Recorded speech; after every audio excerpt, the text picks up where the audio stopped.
Assalamualaikum. Selamat petang. 25 hari bulan kawan-kawan.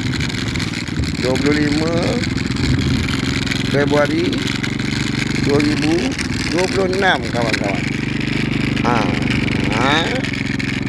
Bersamaan 7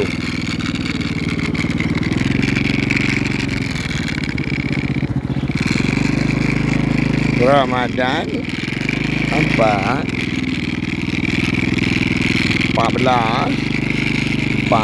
7 kawan-kawan. Alhamdulillah kawan-kawan. Kawan-kawan kan, kawan-kawan. Ini 7 Ramadan kawan-kawan. Apa kawan-kawan? Apa perasaan kawan-kawan hari? Dah petang hari kawan-kawan. Adakah kawan-kawan mempunyai perasaan agung dan superhero Ultraman? Kawan-kawan. Ada sistemnya satu perkadiran yang Ultraman kan.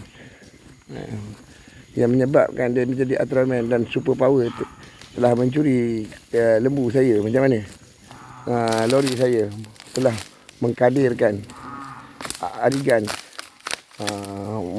Adigan merogoh ke apa ke bini aku tu. Perkadiran dia dalam sistem dia, sistem Olimpik ke, sistem Atlantis ni, ke musim sejuk ke, aku pun tak faham juga.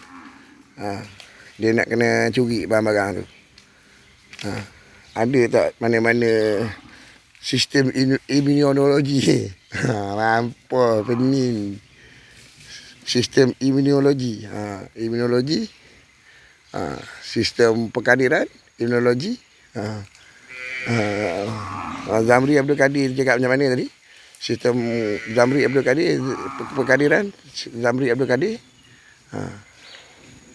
Dalam sistem penipuan, dasar serantau, gayung serantau, kaedah dia macam mana tu, aku pun tak faham.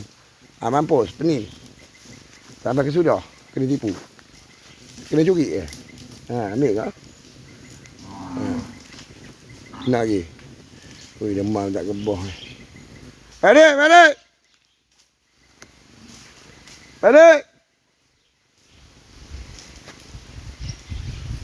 Angin.